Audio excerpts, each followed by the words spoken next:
Welcome to my series where I dive into MLBB servers with the perspective of someone who's never played on them before.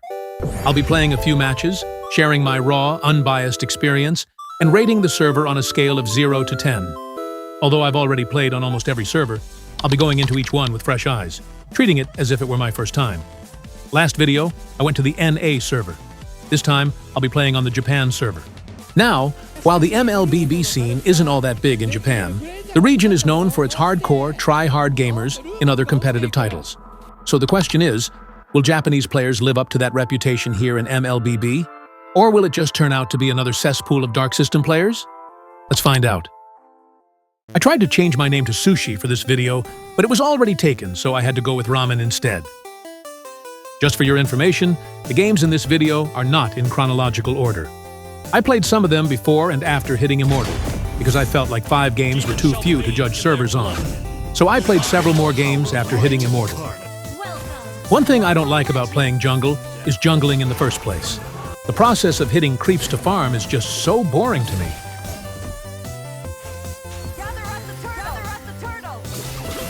Let me show you the art of killing.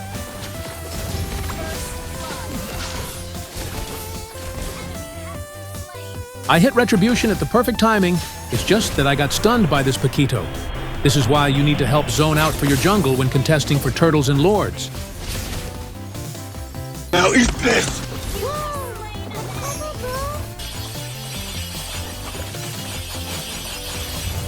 There's no running from this. You can see that almost everyone grouped up for the first team fight up top, which is a good sign that players aren't moving around mindlessly. Even their Paquito rotated all the way up here from bot lane. Fucking die, bitch. Anyways, as you probably know, Alucard is easily one of the strongest snowball heroes, so we ended up running over them pretty easily. This game went by easily. It's not like my enemies were bad, though. We just had the better draft and coordination, in my opinion. More entertaining games ahead. The next game was kind of sad. I locked in YSS, and my teammate got Granger, which were excellent picks. But then, this happened. This guy out of nowhere decided to play hands-on for some reason.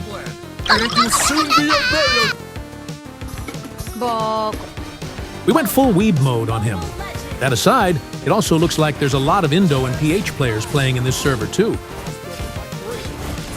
One thing I forgot about was how hard attack switching is while playing on 90 ping.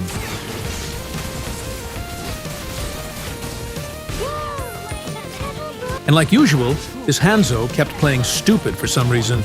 I don't know why he even decided to troll in the first place.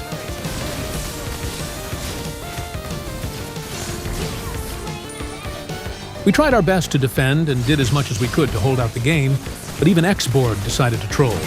It was basically a 3 versus 5 this game. Anyways, we lost at the end. A very disappointing match, but we tried our best, and that's the important part.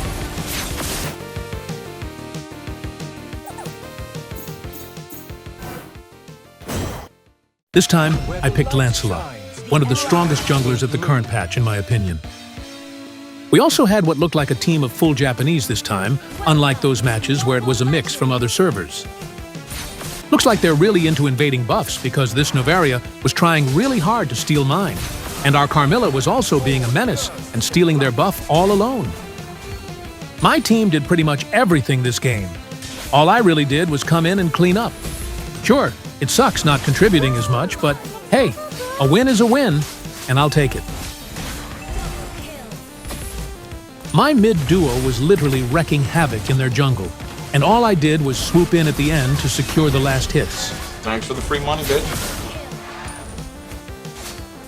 And thanks to the free kills and all the space I got for farming, I got hella fed, and was just doing whatever I wanted at that point. This game went incredibly well. I wish I could always get teammates like this, but that's too big of a dream.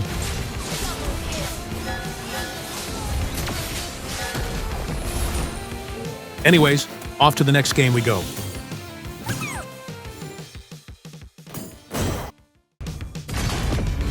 I wanted to play Haya this game because I already played Lance last game, but the peer pressure got to me and I became a meta slave, which I'll regret later on. The first 5 minutes of the game went just fine. Then something else happened. Our mid lane started feeding. And you know what? A mid lane feeding is probably one of the worst things compared to other lanes, because losing mid control basically means losing the game entirely, since the flow of the match is primarily based around mid control. After that, their snowball was just too big to stop, and we ended up losing the game. I feel like if I had picked Haya instead of being a meta slave, maybe I could have done more and won us the game. But hey, it is what it is. This game, I saw that they picked Fanny, so for her, I picked Martis, probably one of the most underrated Fanny counters. Let me show you how. Like all Fannies do, they tried to invade me, but thanks to my second ability, I was able to chase her away. I just have to use my dash when she tries to get on top of me. Anyone who comes close to Martis at early level 4 is guaranteed dead. Time to die!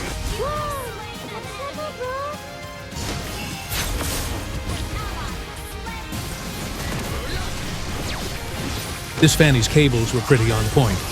I tried to sidestep him, but he knew exactly where I was going. Here's a good example of how Martis can counter Fanny pretty well. His CC is one of the few abilities that can displace her during flight.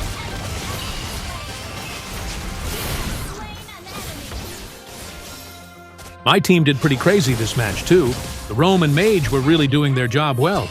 I didn't even get to do much at all.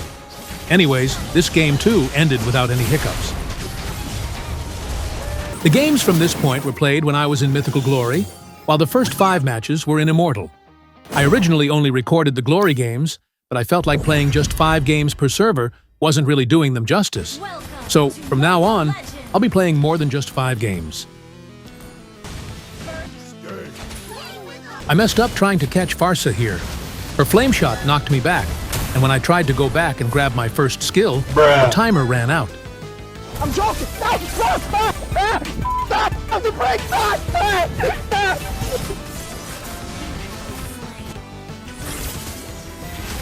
Any last words? Glue is one of the most annoying tanky heroes to go up against. Not only is he tanky as heck, but the damage he deals is actually insane. Once he closes the gap and gets on top of you, you're pretty much done for, or at the very least, completely disabled in a fight. The enemies didn't really seem to realize that and just kept letting me get close to them.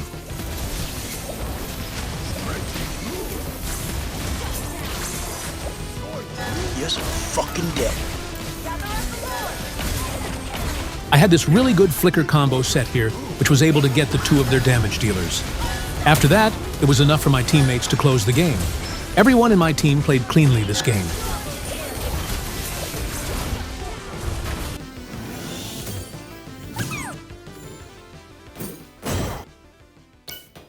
I haven't tried Lucas out in a while, so I thought, why not pick him? I went for an early mid-rotate, but ended up meeting their Cho and Vaxia. I thought I was done for, but I survived somehow. See you in hell, Johnny Rip.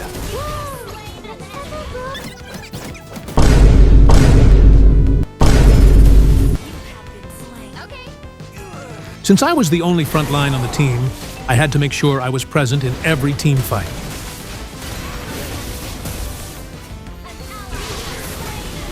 Ready to die! This match was more intense than the rest, with back-and-forth team fights happening again and again.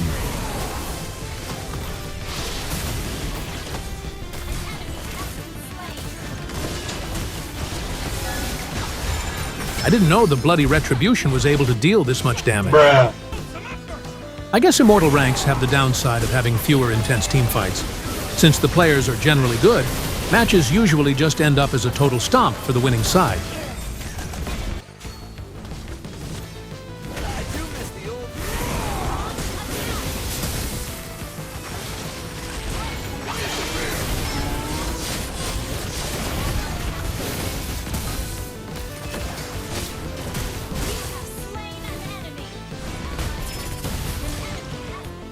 I tried to catch the Veil since he was causing the most trouble, but I ended up playing like a complete idiot and dying, which stopped us from ending the game.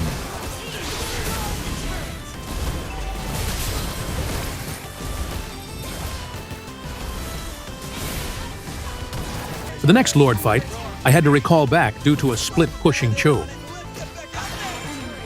The game could have ended here, but I saw that the Ixia started her ultimate and was standing still. So I took the opportunity to make a play, and it paid off. My team was able to clean them up. I might have died, but that was definitely worth it since we won the game.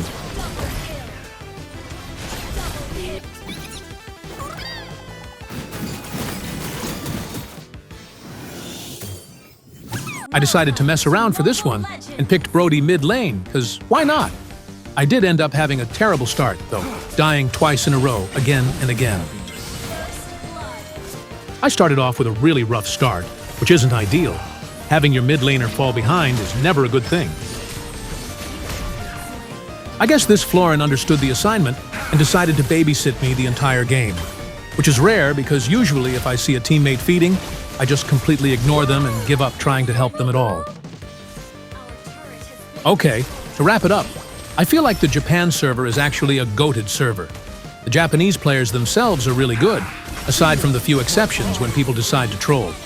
The picks were fine, and honestly, I had almost no bad experiences. That said, it does seem like the player base density is made up largely of players from other regions, and meeting actual Japanese players felt about as frequent as meeting players from elsewhere.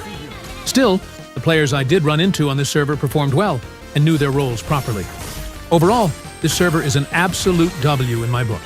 I'd give it a solid 8 out of 10, almost as good as the PH server.